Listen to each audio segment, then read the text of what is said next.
What is up, NFL fans, and welcome back to another episode of The Way We See It. I'm Jeff Hartman, joined by Wesley Coleman, as we are predicting the 2025 NFL Draft. No, it's not a mock draft, okay? It's not that. But Wesley, welcome to the show. How's it going? It's going good. I'm ready for the draft because I'm excited about the draft. I'm also ready for the draft to be over, so I don't have to speculate and what. Like I'm sure me and you are in the same boat where there's lots of stupid speculation all over the place about both of our teams about some of the same players. Yep.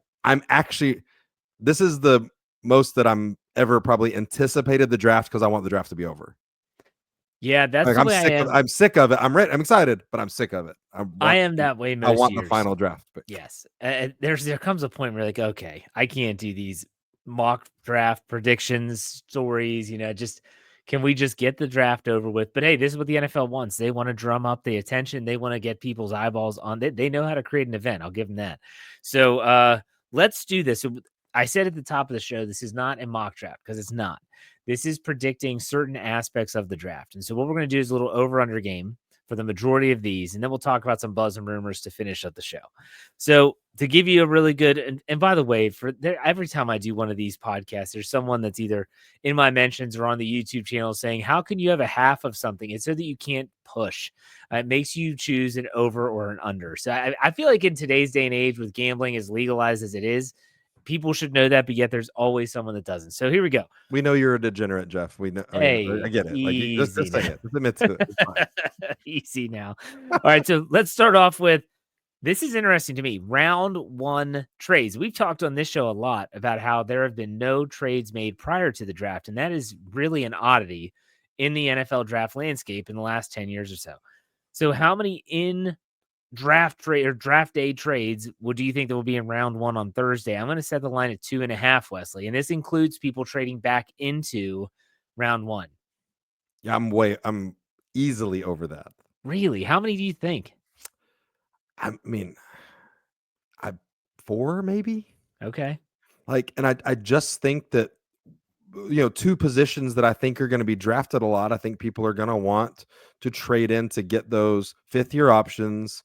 And I think especially the quarterback teams, there's going to be some running around for quarterback, whether it's to get ahead of your Pittsburgh Steelers or right after the Pittsburgh Steelers, who lasts there, and then let the Steelers choose their quarterback and then fight over who's left. I think the 5th-year option for these quarterbacks that are considered not ready for the NFL, that 5th-year option matters a lot in case they do hit or get ready in the next 4 years. So I think there's a few positions that I expect some trading up for. I would also throw in offensive line, because you look at teams that are in the end of the draft. So we're talking like the Buffaloes, Kansas Cities. There's already been rumors swirling that they are potentially wanting to move up into around that 20 spot so that they could get a tackle, or if they value a guard high enough, depending on, where you categorize some of these players and where they're going to play in the NFL. I think that's going to be interesting too. Will a team like a Buffalo or Kansas City want to come up to 21 with Pittsburgh, and Pittsburgh says, yeah, like we're fine moving back because we don't need to take someone right here. Yeah, I think it's also evident of there is not a clear starting left tackle in this draft, that there isn't some conversation about whether or not they're a right tackle or whether or not they're a guard. And that's the first time I think I remember that in a while. Like, normally there's some guy that's your stalwart left tackle, at least one, maybe 2 or 3 that are being, discussed of who's next. But, the things about Will Campbell's arm length. And then there's, some concerns on Mimbu. He doesn't really have the height. And then just a couple of things about him, about whether he's eventually going to be a right tackle or a guard as well. And then you really get into like some potential really high end guards, but those are all going like after pick 15. Right. So I think I agree with you. There could be a lot of movement to get the five great guards late in the first round, but it's weird when there's no like clear cut tackle. And it's funny because every draft, every year, there's a run, and it's like, okay, what position is the run going to be? And what is it going to do for all the other talented players that are going to now get bumped back into those later times? So we'll see. You said over 4. I'm going to say over 3, though. I think Okay. there's going to be over 2.5 trades. I just don't think it's going to be crazy. I could see a lot of shuffling in the second round, especially because a lot of people say that, when it comes to some of these prospects, you can get a guy in round 1, but a guy in round 2 or 3 is not that far away from that guy in round 1. So I think there could be some. This is just round 1 trades, by the Sure. way. All right. This next one's going to be an interesting one. Quarterbacks taken in round 1. So these are the quarterbacks that are drafted in round 1. I've got this line at 2.5. We know one for sure.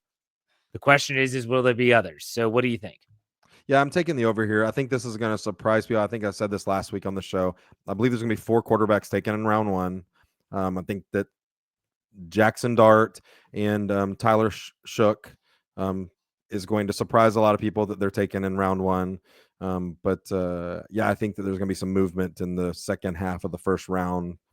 There's a lot of conversation with teams about who is the first, second, third, and fourth quarterback in this. There are some people that swear that Shedeur Sanders is the number 2. There's teams that don't have him in the top 4. Yeah. So there's some interesting things. And then who's number 2? There are multiple teams with Tyler Shough as their number 2 quarterback in this draft. So we'll see what happens. I think a lot of people would like for one of those guys to fall to him, but then they're going to get nervous. Right. I want to so bad say under and just say 2, but I know better because I've followed this enough that I know there's going to be a team that reaches on a quarterback, and it very well might be my favorite team, the Pittsburgh Steelers. But or my team. yeah, exactly. I think that the 2 of us and the Giants in those 20s are drafting quarterbacks. It's. I guess my question is, why is Jalen Milroe attending the draft? This boggles my mind, man. I'm sorry, like Jackson Dart backed out. And people might say, what are you talking about? Why does this matter? Because no one wants to make a fool of themselves. And a lot of times their agents will say, like Jackson Dart, hey, man, you might not want to go. I don't think you're going to get drafted in the first round. And if you do get drafted in the first round, that's fine. Be at home. They'll have the cameras there and you'll be ready to go. But you don't want to be that Brady Quinn or that Aaron Rodgers in the green room just waiting and waiting and waiting, and you never get the call. I don't know why Jalen Milroe's going, but I feel like there's a reason why. I don't think a team would take him in round 1, though. Would he? Would they? I can't see it. Now, I mean, I've also heard some things about some people really do like him. I can't see him being a 5th quarterback taken in the first round. But to be fair, what we're saying is if there's a guy that you for sure want the 5th round or 5th year option on, it's Jalen Milroe. And if you're going to draft him 33rd, 34th, 35th overall, I think it makes a lot of sense to get him at 32nd for throwing in like a 3rd or something like that, to get him for a 32nd. Yeah. So I can't see it either. I just think there's way too many problems with him throwing and what he does and how he reacts to defenses. Having said that, like I watched him run and I saw how big he was and how fast he was when he ran at his pro day. And I think I text you, I text some other people. I was like, I get it now. Like, I'm not going to be mad. I'm not going to call somebody stupid for drafting him, because if he figures out how to throw a football and read a defense and settle his feet, there's an athlete there for sure. Now, I'm not taking the risk on it. Let's talk about just on-field skill sets, okay? We're not talking about off-the-field stuff or what's in between the ears. It sounds like you just described Anthony Richardson. Oh, yeah, and for Anthony, sure. And Anthony Richardson wasn't he a top? He was close to a top 10 pick, wasn't he? Yeah, no, he was for sure. Yeah. My thing on Milroe though is he doesn't have the rocket arm that at least Anthony Richards is a lot like Cam Ward, but with limited tape from college, doing a lot. But he had that big rocket arm that people were going to take risks on, because if it hits, so you've got something. Yeah. All right, it's fair. All right, so you were both taking the over on quarterbacks in round 1. We're differing on, I said 3, you said 4. Yep. So let's go to day 2. Now, this is rounds 2 and 3. So this is the next question is how many quarterbacks go on day 2? Now, this also depends on how many go in round 1. It also depends on what your evaluation are for some of these quarterbacks and where they'll go. I've got this line the same, 2.5. So let's go with you, Wesley. What do you think? Day 2, rounds 2 and 3. Yeah, I think my total for the first 3 rounds is 7. So if I'm taking 4 in the first, I'll take 3 in the second and third. It's probably lower than that because there's a reason when these guys start falling that low that it just all of a sudden we don't draft any. So it'll probably be 5 or 6. But I'm going to go with 7 though. I think there's 7. Okay. I'm going to go over, but I'm sticking with 3 again. I think there's going to be 3. I think you're going to see Jackson Dart. I think Tyler Shuck is Jalen Milrow are probably your So 3 guys.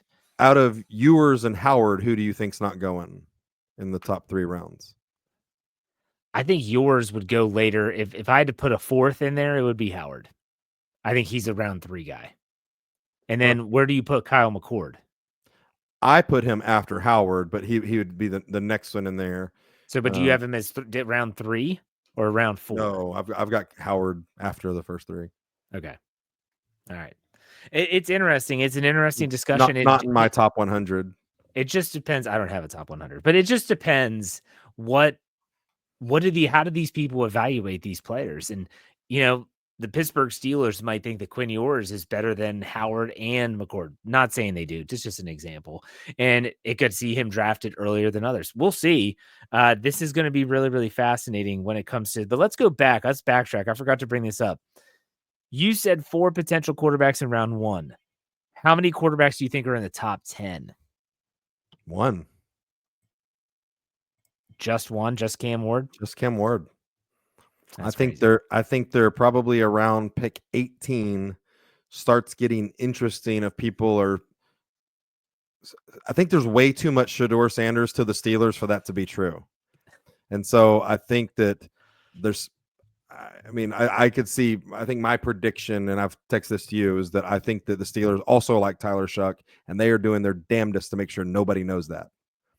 And so I think there becomes a fear from other teams, including mine, to get into that 18, 19, 20 range. And I think actually the Saints do start talking to old Sean Payton from Denver and looking for that pick number 20 to get in front of you. Let me ask you about this. It's not a top 10, so but it's a quarterback related question. Are we overlooking a team that might draft a quarterback in round 1 that's picking 14th in the Indianapolis Colts? Sure. I mean, absolutely. No one's saying, because they drafted Anthony Richardson in the first round, but the dude literally quit on the team. I think you've got to start thinking that he's not an NFL quarterback pretty soon. And Daniel Jones signed a 1-year deal. It's not like he is, okay, he's our guy. This isn't a Sam Darnold deal. This isn't a Geno Smith being traded to Vegas. I think Indianapolis could very much be in the mix for a quarterback, and I have not seen anyone talking about it. Yep, I agree for sure. All right. I think for a team like them, though, and what is their hurt, and I think a lot of teams should be smarter about this. Next year's such a great quarterback draft. Now, things can change between now and then, but I think there's 5 potential quarterbacks next year that are better than every quarterback available in this draft, including Cam Ward. I think maybe a team like Indianapolis, who's got some young players they're building, is like, okay, last shot to see if Daniel Jones or Anthony Richardson has it. Right. I could see them being smart enough to go, the Giants don't know what they're doing. Daniel Jones will commit to him and build around him, or Anthony Richardson one more year. But next year is when we get our quarterback, because if either one of these guys sucks, we're drafting top 5. Yeah, that's true. All right, let's go to the next one. This is a yes or no. This is not any official line. All 32 teams make a round 1 pick. Now, this is the first time in a long time that all 32 teams have a first round pick. But will a team surrender their pick, trade maybe, let's say, again, I'll use the Steelers because I'm a Steelers fan. Let's say a team like the Giants or the Browns say, we want to go and we want to trade to 21. But we're going to give you a lot, but you're going to give up your first round pick because we've already picked in the first round. Do you see a team in that case, if Pittsburgh said, okay, we'll take that deal, we'll get 2 second-round picks and a third or something like that? Do you see a situation where that happens, or do you think all 32 teams make a first-round pick? Yeah, I think there's no chance that all 32 teams make a first-round pick. Okay. I think there's definitely at least some movement. I think there's movement, but I think every team makes a pick. I think you might see like Buffalo say, "Hey, Pittsburgh, we want to go to 21. You just take our pick at what 28 or wherever they are." I So think teams like I think the Giants or Saints have 2 picks in the first round, and I hate it for the Saints. I don't want them to do it, but I just don't see a way they don't. yeah. So if it's a team getting back into it, that changes everything because obviously that's now a first round. Right. And yeah, so it's going to be interesting. Again, that ties back into our round one trades. But all right, let's go to our last two here with lines. Running backs drafted in round one. Now depends on who you talk to. I set the line at 1.5. You and I both agreed on that before we hit record. We know Ashton Genty is a guy. He's going to be drafted in the first round. But is there another guy? What do you think? I think there's no chance that a Marion Hampton is not drafted in the first round. And then there's debate about between Caleb Johnson and Trayvon Henderson. I think Trayvon Henderson is also drafted in the first round. I think it's 3, but over your 1.5, I'm definitely going over 1.5. I just there's no scenario where a Marion Hampton isn't drafted in the first round. Really? Like I don't know, man. Like I don't follow it to like, I mean, I look at some mock drafts, some national ones, and there's some they only have one running back going. And that's pretty Yep. crazy. It is crazy, and I think that people are underestimating because what just happened with Derrick Henry and Saquon Barkley this last year, and we've gone for years of getting these smaller defensive linemen and smaller linebackers to get after the quarterbacks and these wide receivers. Well, now if you can get a big old running back, those guys can't tackle him. Yeah. So it's I think we're going back to some of this power run. And I think I think there's gonna be 3, but 2's I think for sure. I'll give you 2. I'm not going to say 3. I just think that it's Hampton and Genty as those guys, and then I think you'll see Henderson early on day 2. I think that's when he goes, but that's just a guess. This next one has to come with a caveat. It's how many wide receivers get drafted in round 1. This is not a deep wide receiver class, and compared to previous years where it's been pick your poison. You've got a lot of really good ones. We are categorizing Mr. Hunter as a wide receiver. Yeah. And he could play cornerback, but he's a wide receiver. So including Travis Hunter, I've got the line at 3.5. Do you see more than 3.5 receivers going in round 1, which is so low compared to what we've seen in past years? Yeah, I think that's where I put it. I think that either Luther Burden or Emeka Egbuka falls out of the first round and could be just an incredible top of the second pick for somebody. But I'm with you. I also Travis Hunter's I think going to play way more snaps at wide receiver next year than at cornerback. I don't know if I would want that if I was drafting him. I think I'd rather him be the cornerback, but I think that that's what's going to happen. But I think Ted McMillan and Matthew Golden for sure going. And then I think Emeka is actually going to go, and Luther Burden and all that Mr. Yak may fall into the second round, which will be crazy. I'm going under. I'm going to go 3. Wow.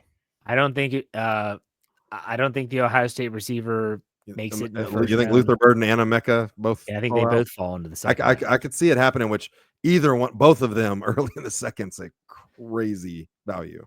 Yeah, I mean, absolutely, because a lot of these guys, especially what is it, Mbekwa, whatever you say his name. I don't even know how you say his name. Emeka Egbuka. There you go. That guy. He's not like a George Pickens. Like George Pickens went in the second round because he had a lot of red flags. Attitude, effort, team player, all that stuff. This guy does not have those. So, all right, that's interesting. So let's finish up the show. And I thought that was like a good primer for at least the first round for people out there. But let's finish up the show with, man, what do you think is going to happen? What are you hearing? Whether it's about the Saints, whether it's about the league, whether it's about rumors or buzz, whatever you want to call it. What are you hearing? The Shador Sanders thing, I've heard that he really did turn a few teams off with his interviews. And where it's probably going to be super exciting for whatever team drafts him and dealing with the offseason. And I think there's some things he's going to do that look really good on the field. I just don't know if he's going to bring it all together eventually. But I really think that late teens, early 20s is going to get really competitive between a couple of teams going for, between him and Jackson Dart and Tyler Shuck. I think there's going to be a lot of movement right there, and kind of make some draft craziness. And personally, I think that if you're a quarterback needy team who could possibly have one of those like boomer bust seasons where it just is not a good 2025, I think that trading your 2026 first is so stupid. Yeah. And the Saints are one of those teams. They do it all the time. In the last 11 drafts, they have traded up 20 times. Oh my God.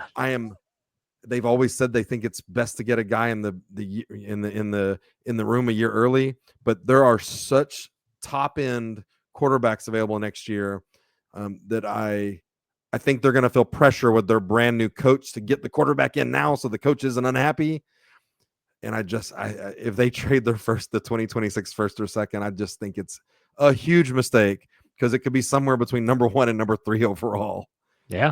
And the thing is too, is when you think about, like, I don't think the Pittsburgh Steelers are going to trade up to draft a quarterback. If a quarterback falls to them at 21, then they might have that conversation. But if the Steelers take a quarterback this year, the whole plan that they've been touting the entire offseason is nothing but a farce. Fans will be so pissed off because they're collecting compensatory picks for next year. They purposely admitted they're not signing free agents because it would hurt their comp pick formula, because they want to have the ammunition to trade up next year. And hey, if we get Aaron Rodgers this year and we finish 9-8 or we finish 10-7, it doesn't matter if we're picking 20th. We're going to trade up and we're going to get a top 10 pick, and we'll use all of these picks that we're getting for it. If they take a quarterback at 21, I'm going to be freaking livid. I'll tell you that right now. I'll be shocked if the Steelers don't take a quarterback at 21 or before. How would you feel about this? Would you feel different if today Aaron Rodgers and Keenan Allen, both of their agents, have called the Steelers and go, "We're not signing with you. I get it. You're doing the comp pick thing. We've picked other teams. We already know where we're going. We're going to also dodge the comp pick, but we're not signing with you." The Steelers are going, the Steelers are like the Saints, where they're never going to accept, oh, well, it's a rebuild season, or it's a reset, or they're going to constantly keep churning for having a winning record. I have no problem with them drafting a quarterback. It's just don't do it at 21. I don't care if you trade up in the 3rd round and take Will Howard. Yeah. Take Jalen Milroe. I don't care. Just don't invest a 1st round pick. I had Justin Fields last year. Yeah, exactly. I know that was an experience, but still, you get Will Howard, and if Will Howard gets a chance to play behind Mason Rudolph, and let's assume he does, and he sucks, it's okay. Go get a 1st round pick in 2026, and guess what? Will Howard can be your backup. So there are logical steps here, and if the Steelers take a quarterback at 21, or if they, God forbid, trade up to get a quarterback in this class, it's 2022 all over again, where everyone's like, this class sucks, and the Steelers say, well, thank you. We're going to take Kenny Pickett. That's what I fear. I was just examining. So if you're up in the 3rd round and Will Howard's available, do you draft Will Howard, or what if you could trade the 3rd for Kenny Pickett? No, stop it. You know what's crazy? Talk about Kenny Pickett and his tiny hands. Jalen Milroe measured the same size. Exact same size. So for all those people out there, they're like, this guy's hands are too small. But you don't want Jalen Milroe if you're one of those people. I don't know, man. It's nuts. It's crazy. And these are the storylines that make the NFL draft great for me, though, because I know your storylines as a Saints fan, and I'm going to be watching. Okay, are the Saints going to come back in to round 1? And if so, where? And if so, who? Are they going to come back in and get Shedeur Sanders at 20 if right. he's still around, and the Steelers are sitting at 21 saying if he falls to us, that's fine. And the Saints are like, no, we're taking him, which I would think is hysterical and awesome. And I would wish you nothing but the best down. It'd be great storylines for the offseason, and great downloads. A lot of talking points, we'll put it that way. But man, the draft, obviously this runs on Wednesday. The draft starts on Thursday. What are your final thoughts? What are you looking forward to? I'm looking forward to Monday when this is all over, and we can start talking about the undrafted free agents and who we are, and we can speculate how all of these people are going to be all pros. I'm not sure if the Steelers are going to do it. The Saints are going to get 9 all pros. I've already I've drawn it all out. The Steelers Not, are going to draft 7 busts. but still have a winning record. Yeah. Uh, Now, are you a guy, because I know you've got like 15 TVs in one room. Do you have like a different telecast on each TV? And do you glue in for all 3 days, or are you just kind of like round one or day 1, day 2, day 3, or just doing stuff? Tell me who they got. yeah, I'll have the TVs on, but honestly, like comes so much earlier on Twitter Yes. that I'm on online, like watching on my phone, but having them up. But also, I don't know, like the draft TV coverage just sucks. It does. I mean, we had was it 3 years ago or 2 years ago where they tried to make everybody a sad story? Like they told the saddest stories about every single person that got drafted, and I'm like, okay, yeah, and I mean, I don't know. It's just I think it's gotten bad with the takes and the highlights. I guess the biggest thing is I would want them to focus on best available moving forward. Okay, that's been picked. Let's show some highlights. Who does he comp to? Best available, and they don't really do that enough in my opinion. But do you watch all 3 days, or do you just kind of on like Saturday? You're like, yeah, just tell me who they No, got. I'll definitely I'll be at a softball tournament this weekend watching on my phone. But no, Thursday and Friday is the ones I'm really locked into, and then I'm definitely tracking though. I'm on watching each and every pick get made on my phone. If the NFL were smart, and the NFL always tells like beat writers, like, you can't leak the picks. Okay, here's what you do. Don't wait so long to announce the picks. I know that advertising dollars are important. Just make the picks quicker. Like, make it go faster. Don't worry about the TV, worry about the product, and you're losing the product because Twitter is beating you by sometimes it's 5 minutes or more. Yeah, it's crazy. And people will do a live stream like we always do with Fans First Sports Network and the Steel Curtain Network. And everyone's just like, how are you guys getting the picks? They're on pick 25 and you guys already have pick 30 out. Pay attention on social media. And we always tell people, if you want to wait until you see it on TV, then don't watch the live stream, because it's just, we're going to tell you as the picks come through. So, all right, it's going to be fun. It's going to be exciting. How can we find your live stream, and if we want to listen along to all of your your live first round draft coverage? You can check us out on the Fans First Sports Network YouTube channel. You can always go to the Steel Curtain Network YouTube channel as well. We're on our Facebook feeds. You'll see it on my Twitter feed at @Hartman, HARTMAN_PIT. We'll do all 3 days. We'll do a live stream all 3 days. Day 3 is just brutal. Absolutely brutal. I don't know any of these players because I don't follow college football that much. And the Saints selected, I don't know who that is. And then we have someone on that knows something about them. But yeah. So yeah, call me about the LSU players. Yeah, I'll keep you on speed dial. What about you, man? What's coming up with your coverage of the NFL draft and stuff like that? Yeah, starting at 7 p.m. Central Standard Time on Dome Patrol. We'll be covering the entire first round. It is a yearly thing where there's alcohol being imbibed while waiting. This year, it's only got to wait till pick 9 unless we trade back. And there'll be classic overreactions in the sometimes hysterical, drunken confessions. You just never know. Is there like shotguns happening if they trade back into the first round? Like, does everyone No, believe me, we do not need to do anything to speed up the consumption. That's handled quite fine. And then James is over in England, so like it ends at 4 or 5 a.m. his time, so he's just having a great time and trying to stop Jason from screaming and talking about how terrible the organization is. It's an awesome time, but we will be. You can go to our Facebook or our Twitter account to follow along and chime in. Should be a lot of fun, man. Make sure you enjoy it, and we'll be back next week to talk about everything as the dust settles. But until then, man, Wesley, enjoy the draft. We'll talk next week. See you next week.